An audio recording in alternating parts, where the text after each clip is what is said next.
Hi again, friends. Coach Lisa here with morethanabody.com with my latest video post where I discuss all things health and fitness, but in a relatable, non-sciencey, kind of straightforward kind of way, like you came over for a chat and then you get to leave with some health info that you can use.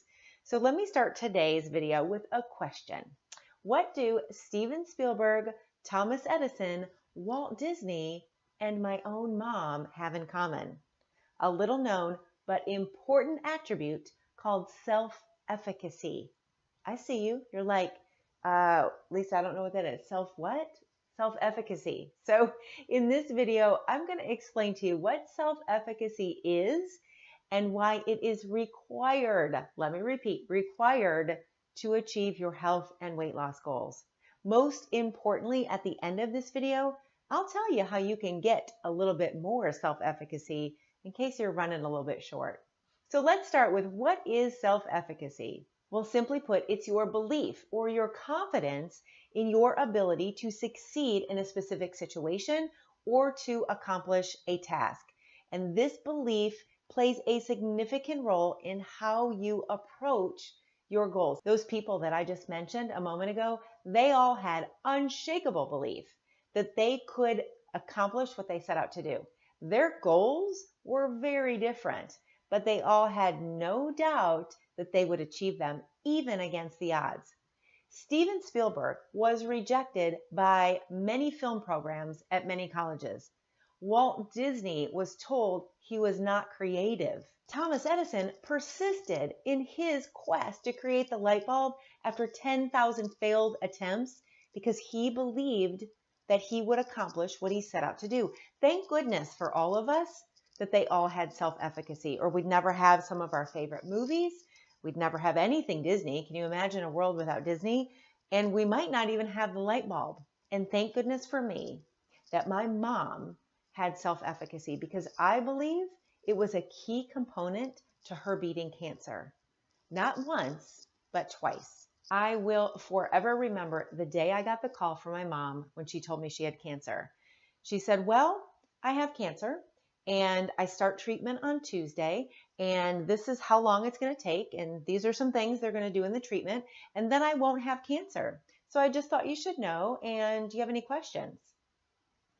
No joke. That's pretty much how the conversation went down. Now, I am not suggesting that all you have to do is believe and all your dreams will come true and you'll cure all disease. All of these examples of success included very specific plans and loads of action. But there is scientific validity in the idea that belief can shape reality. The main reason is that belief influences our behavior. Think about it. If Thomas Edison doubted that he would invent the light bulb, he probably would have stopped trying after a few failed attempts. Conversely, since my mom believed she would be cancer-free, she took each and every step necessary to make sure that that happened, despite how hard and rough some of those steps were. Your belief about a job interview, about a relationship, about how your day will go, and yes, your belief in your ability to achieve your health goals or your weight loss goals will affect how you behave in those situations. Probably the most famous example of belief affecting outcomes is the placebo effect, right? We've all heard of that. There are endless studies that show that the expectation of a medical treatment being effective will make it so. People are given placebo medication thinking that it's the real stuff, and they have similar health outcomes to those who were given the actual medication. The power of belief, right? So let's apply this to health and weight loss goals. Many studies show that the stronger people's belief in their ability to create new, healthier habits, such as exercise or reducing sugary snacks, the firmer their commitment is to practice those habits, even in the face of challenges, barriers, temptations, and yes, even in the face of failure. Now, for many of the people that I work with, creating self-efficacy is one of the most important things that we coach through. You know, many of my clients come to me with low self-efficacy based on past failures. They're thinking, I've tried this before, or I've tried everything and I just can't stick to anything. Now, if any of this sounds familiar, there's two things that you can start to do really immediately to improve your self-efficacy. And do this, please, before you try to create any new habits. So the first tip I have for you to create self-efficacy is to recall a time when you set out to achieve a goal and you did it. Take time to reflect on this. Remind yourself that you're so capable of goal achievement. We tend to think about all the times we fail, and we forget about the times that we succeed. So take time to remember and reflect on that.